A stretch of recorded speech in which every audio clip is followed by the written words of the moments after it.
Diálogos interdisciplinares de hoje na Escola Superior do Ministério Público da União com o professor Marçal Justen Filho. O professor Marçal dispensa apresentações, é daqueles que frequentam as prateleiras e os estudos de qualquer pessoa que se dedica ao estudo do direito, não só do direito administrativo. É advogado formado pela Universidade Federal do Paraná e fez o seu mestrado e o seu doutorado em Direito de Estado na PUC de São Paulo. Foi professor titular da Faculdade de Direito da UFPR, foi Visiting Fellow no Instituto Universitário Europeu, Research Scholar em Yale Law School, é autor de diversos livros, parecerista, advogado, atualmente deixou o Paraná e reside aqui também na capital da República. O professor Marçal é sócio fundador do Justen Pereira Oliveira e Talamini, Sociedade de Advogados, e meu colega, professor do IDP em Brasília. Tudo bem, professor Marçal? Tudo bem, um grande prazer, uma grande satisfação. Nesse cenário, a necessidade de meditações sobre os temas jurídicos e políticos é essencial. Eu parabenizo você e a Escola Superior do Ministério Público da União pelo trabalho que tem feito. Estou muito bem, estou ansioso por colaborar com todas essas meditações. Bom, a nossa conversa com o senhor hoje é, obviamente, como essa pandemia impacta em nossa área do direito, principalmente no direito administrativo. E aí eu gostaria de começar a nossa conversa, professor Marçal, com uma provocação. Há pouco tempo, quando começaram as medidas dos gestores em tempos de pandemia, houve um burburinho na comunidade administrativista brasileira dizendo que era o retorno de um direito administrativo autoritário. Por onde nós vamos caminhar? Por um direito administrativo autoritário ou nós estamos desenhando novos caminhos de concertação para o direito? Bom, eu acho que o direito administrativo sempre tem uma dose de autoridade e, portanto, é impossível eliminar a ideia de Estado como um gestor da autoridade, como um núcleo de autoridade e, portanto, essa é uma concepção que é inafastável. Leva isso a uma ideia de um Estado autoritário, de um direito administrativo autoritário, parece também que a evolução política, social, civilizatória e nossas evidências concretas nos dizem que não. Ou seja, nós talvez precisemos até de novas palavras, porque uma coisa é autoridade e outra coisa é autoritarismo. Há uma mesma raiz, mas são dois conceitos muito distintos. A autoridade estatal é necessária, mas o autoritarismo é não apenas desnecessário, não apenas politicamente reprovável, não apenas juridicamente superado, mas é uma questão pragmaticamente inviável de dar uma resposta satisfatória. Portanto, a minha ideia não é de tentar contrapor autoritarismo e democracia. Acho que essa é uma colocação um pouco superada. Nós não estamos falando disso. Nós estamos falando de como a sociedade brasileira tem condições de enfrentar, junto com o Estado brasileiro, uma situação de crise. Acho que é essa a questão. E, portanto, a minha resposta é: o direito administrativo não tem como caminhar para um viés autoritário. Muito bem. O senhor, inclusive, coordenou um trabalho, e é um trabalho que foi bastante divulgado e de conhecimento, foi conhecido por todos, de uma análise do direito, de modo geral, em tempos de pandemia. E nós nos deparamos com novas regulações, novas normas jurídicas para esse período de pandemia. Eu queria que o senhor passasse em revista alguma coisa que chama mais atenção, tanto pelo lado positivo, quanto por ser merecedor de alguma correção. Bom, eu acho que o cenário de crise ele produziu um descolamento entre o direito e as concepções filosófico-jurídicas e a realidade prática. Em termos concretos, todos nós nos deparamos com desafios que nos tiraram da zona de conforto. Tudo aquilo que a gente estava acostumado a repetir, a aplicar, a pensar de um modo burocrático, de um modo quase inconsequente, inconsciente, tudo isso começou a ser desmontado pela realidade, na medida que os problemas concretos revelaram a inadequação das soluções que eram clássicas para problemas clássicos, tradicionais, e, portanto, a realidade se encarregou de despertar nós, operadores do direito administrativo, para a insuficiência das soluções tradicionais. Ou seja, essas soluções que inicialmente autoritárias, ou não autoritárias, mas repetidas por todos nós, de um modo assim tradicional, burocrático, tudo isso ficou um pouco, ou muito, contrastado pela realidade. E, no primeiro momento, o que se viu foi uma tentativa desordenada, desorganizada e quase irracional de tentar encontrar uma solução. Então, no primeiro momento, até voltou à tona a ideia da supremacia do interesse público. Vários pensadores dizendo, olha, somente o Estado pode resolver isso, e isso envolve, finalmente, o reconhecimento, novamente, da supremacia do interesse público. E logo se evidenciou a inviabilidade de essa ser a resposta. A resposta não fica, o Estado é indispensável, ou seja, é indispensável a presença do Estado para resolver os problemas, mas, embora necessário, é insuficiente. Ou seja, a sociedade brasileira precisa participar. Todos nós, como cidadãos, temos um dever de participar para tentar solucionar os problemas, porque o Estado sozinho não vai conseguir resolver isso.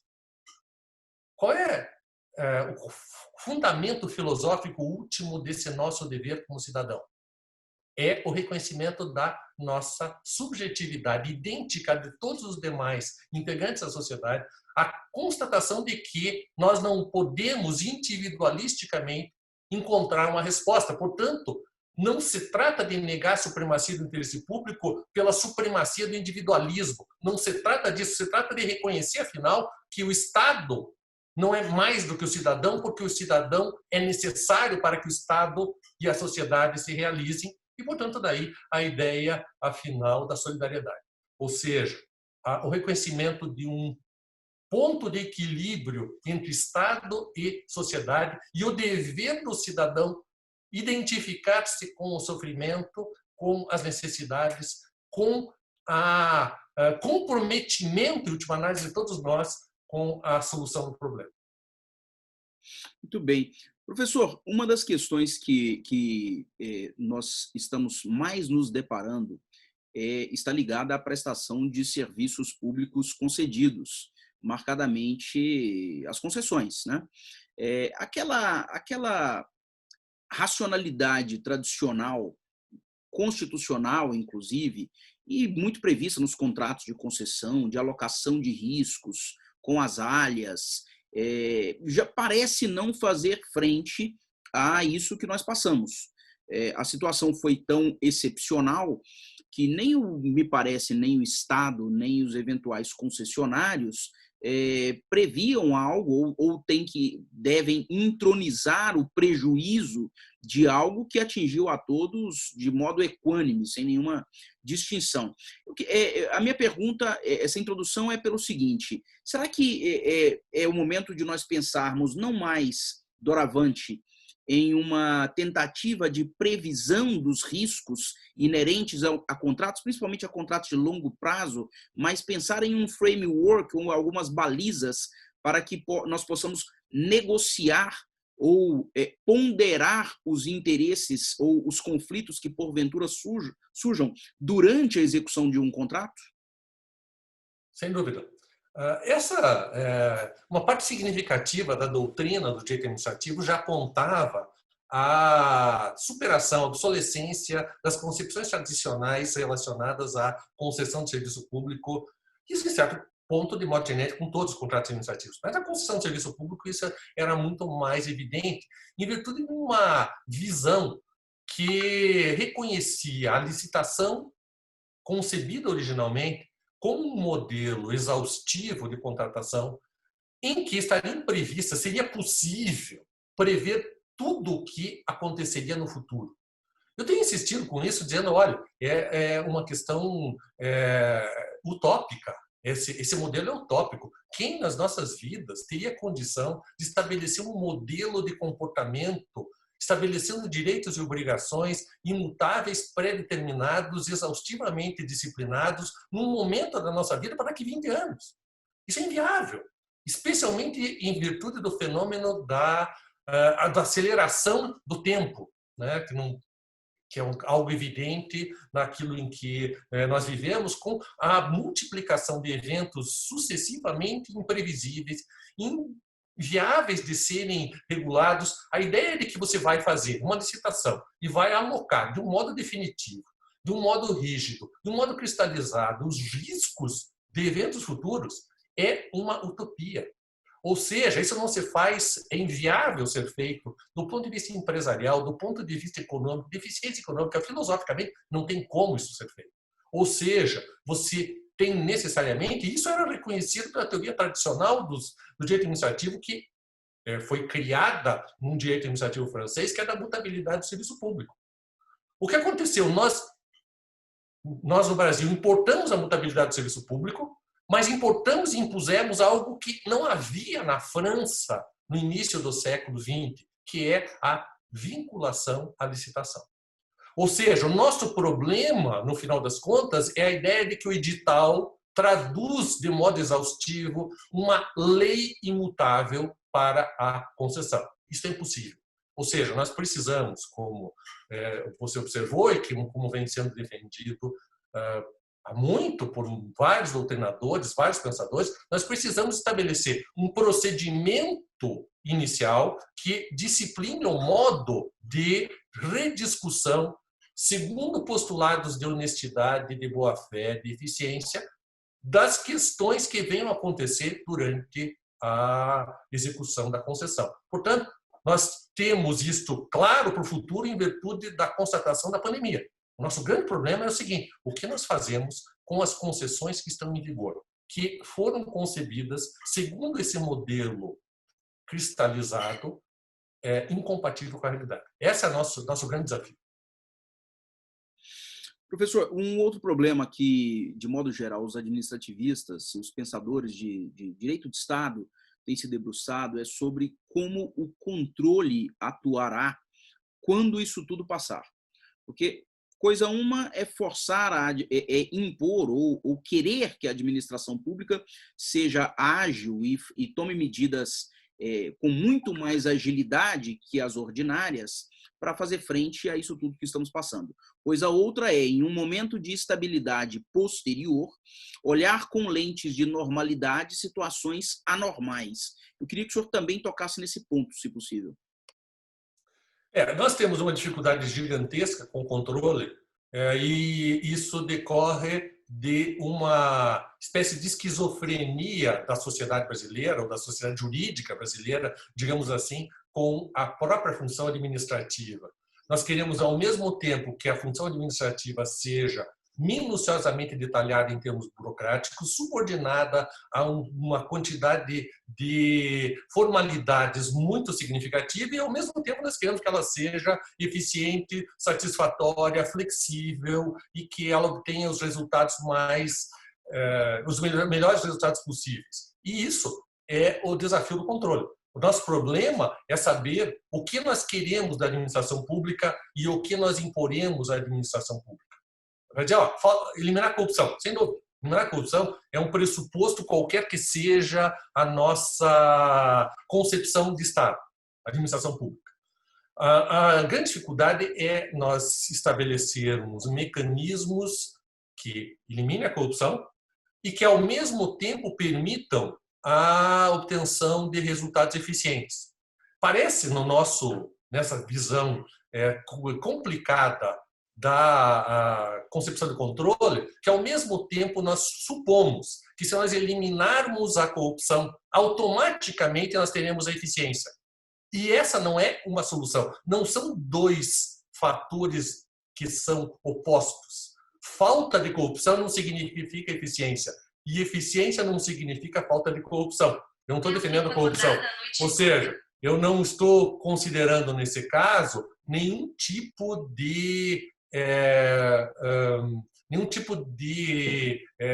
utilidade da corrupção. Eu só estou dizendo que não adianta você supor que você elimina a corrupção e daí você tem eficiência. No final das contas, o Brasil acaba vivendo o pior dos mundos, porque ele não consegue ter eficiência e não consegue acabar com a corrupção. Esse é o nosso triste destino. A gente sofre dos dois lados, é o pior dos mundos. E tanto que surgiu nessa mentalidade brasileira há muito tempo aquela ideia de rouba, mas faz.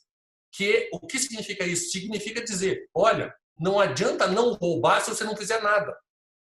A ponto de muitas pessoas reputarem que se roubar, mas fizer, é bom, o que é absurdo.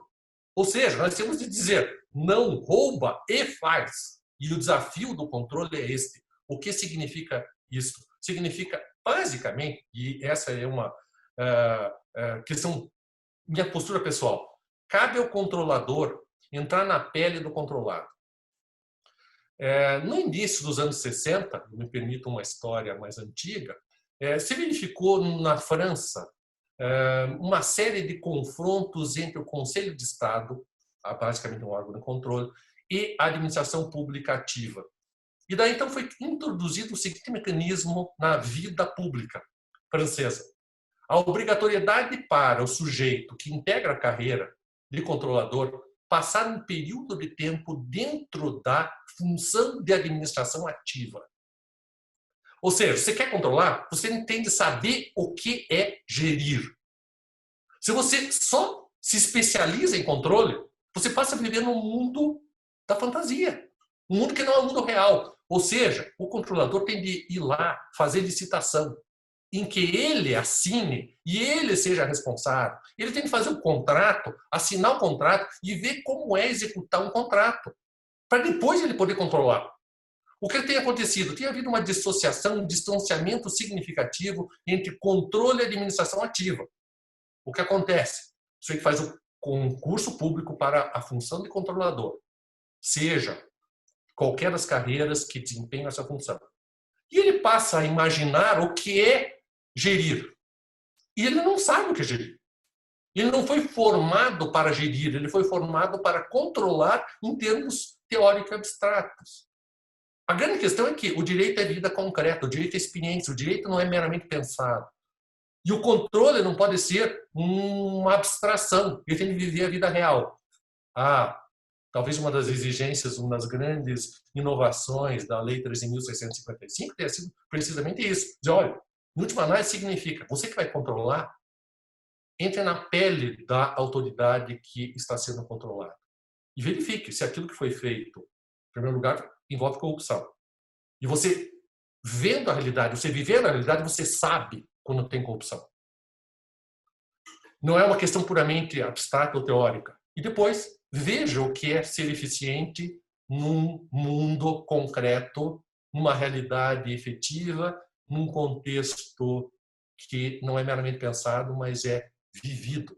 Então, essa vida real é que acaba sendo o desafio do controle. A minha proposta, portanto, se existe uma proposta que eu estou dizendo, é a integração do controle com a entidade controlada, ou pelo menos com a experiência de ser controlado.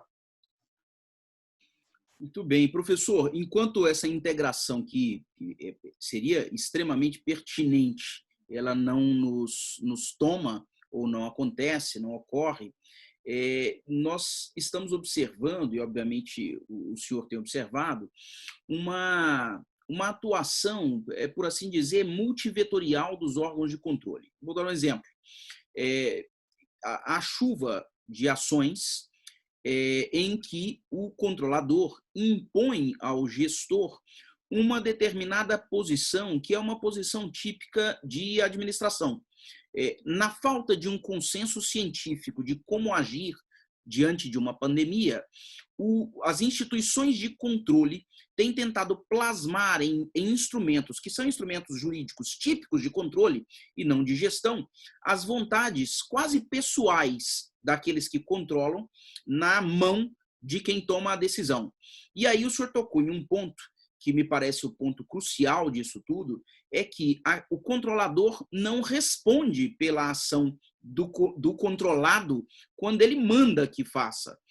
Como é que a gente encontra um freio ou uma baliza para esse tipo de atividade? É possível isso? Como não desbordar do controle para a tomada de decisão?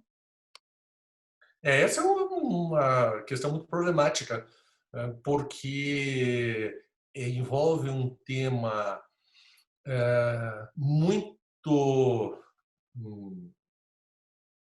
difícil de ser estabelecido em termos teóricos. Ou seja, qual é o limite do controle em face da administração ativa? Essa temática no Brasil não tem sido respondida de um modo satisfatório. Mesmo o TCU diz que faz um controle de segundo grau, mas no final das contas a atividade regulatória, por exemplo, o TCU regula a atividade de agências reguladoras e há um enorme embate para saber até que ponto a decisão do TCU envolve uma assunção por parte do controlador de competências que não são dele, mas são próprias de outra autoridade. E essa é uma discussão que o TCU diz, não, eu estou só controlando, a agência reguladora diz, não, você está exercendo a minha função, e obviamente isso se põe com relação a todos os demais casos, inclusive do Ministério Público. Não parece que haja uma solução teórica que nos permita uma resposta de conteúdo. Isso, num certo ângulo, talvez uma solução venha a ser aquela que tem sido adotada, por exemplo, nos Estados Unidos da América, quando nós nos deparamos com toda a questão do controle por parte do Poder Judiciário da atividade administrativa. Durante um certo tempo, os tribunais norte-americanos tentaram fazer um controle de conteúdo para avaliar se era ou não era adequada a decisão sobre o ponto de vista de valores, eficiência, etc. Até chegar num ponto que as próprias autoridades controladoras disseram, é inviável, não tem como eu fazer isso. O que eu vou fazer? Eu vou fazer um controle do due process law, ou seja, o devido processo legal. O que eu faço? Eu exijo que a autoridade administrativa controlada demonstre ter observado o devido processo legal, o que significa dizer, eu quero que ela justifique as decisões que tomou, segundo a comprovação de que ela adotou todas as precauções cabíveis e necessárias para encontrar uma solução mais bem informada, de acordo com o conhecimento técnico-científico, de acordo com os parâmetros da experiência, de acordo com a interpretação do direito. Mas eu só vou examinar, eu só vou verificar se houve observância do devido processo legal. Ou seja, essa autoridade tomou uma decisão, eu quero saber por que você tomou essa decisão. Você examinou todos os fundamentos. Se você não examinou todos os fundamentos, a sua decisão é inválida. Agora, eu não vou assumir o conteúdo, um controle de conteúdo da decisão adotada. E essa é uma orientação clássica da jurisprudência americana, na hipótese em que eu, como Poder Judiciário, não tiver condição de apontar claramente um equívoco na decisão tomada, há uma deferência à autoridade administrativa. Não vai haver interferência, eu não vou dizer que a decisão está tomada de um modo equivocado. Essa solução veio a ser aplicada recentemente pela Suprema Corte Americana relativamente àquele programa DACA, que é um programa governamental dos Estados Unidos para jovens que entraram ilegalmente nos Estados Unidos e que cresceram, foram educados, e a Suprema Corte reprovou uma decisão tomada pelo governo atual que pretendia eliminar e expulsar todos esses imigrantes, porque ilegais, e a decisão da Suprema Corte foi: não existe um fundamento adequado, não foi observado o devido processo legal, eu não vou examinar se é conveniente ou inconveniente expulsar imigrantes ilegais. Eu vou saber por que você tomou essa decisão, como você se informou, etc. Talvez essa seja uma tentativa de solução para os órgãos de controle, dizendo, olha, posso reprovar você tomar uma decisão de abrir o comércio, fechar o comércio? Não, eu não posso reprovar isso porque eu não sei. Agora, eu quero que você me diga, você fez os estudos necessários? Você avaliou as consequências da abertura do comércio ou de outras decisões? Se você avaliou, se existem informes, se estão aqui os informes, eu não vou rever os informes, porque eu não sou técnico quanto a isso. Eu não tenho conhecimento quanto a isso. Portanto, talvez haja uma necessidade de evitar isso Muito embora eu reconheça que as circunstâncias da realidade às vezes são desafiadoras. Muitas vezes a autoridade toma decisões efetivamente despropositadas, né? Mas você tem que atacar a decisão por ser despropositada, por ser destituído de fundamento, e não porque você acha que, do teu ponto de vista pessoal como controlador, aquela decisão está errada. Você tomaria outra decisão. Você não é a autoridade competente para assumir esse tipo de posicionamento. A falta de... Não tem atribuição para tomar esse tipo de decisão, né? Esse é o problema. Professor, para nós encerrarmos, eu queria que o senhor deixasse uma mensagem final de para onde caminha o direito administrativo brasileiro. Há esperança? Sempre há esperança. Essa é uma necessidade existencial.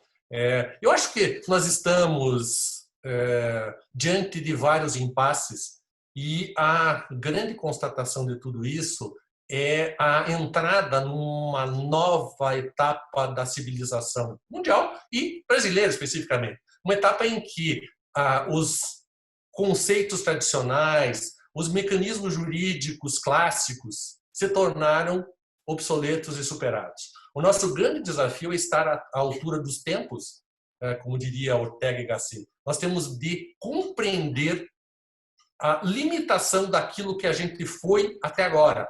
E nós temos de reinventarmos a todos e ao direito brasileiro e com um norte fundamental, que é o de que o Estado sozinho não vai resolver os problemas do Brasil. Quando a gente discute o tamanho do Estado, as funções do Estado, a gente deve ter tomar em consciência o seguinte: a gente precisa participar e a gente tem de... nós, cidadãos, vamos fazer uma sociedade brasileira melhor quando nós participarmos mais ativamente dela, e não tem outra saída, não há outra salvação. O direito administrativo tem de ser solidário, porque essa é a única alternativa possível. Cabe ao Estado a decisão final, cabe ao Estado uma série de recursos de diversa ordem, mas o Estado sozinho não vai resolver o problema do Brasil. Bom, professor, eu agradeço enormemente a disposição do senhor em falar com o Ministério Público Brasileiro nessas reflexões dos diálogos interdisciplinares. É para nós uma honra tê-lo aqui e em breve esperamos tê-lo presencialmente na escola, em algum curso, em alguma palestra. Muito obrigado. Eu que agradeço. Grande abraço.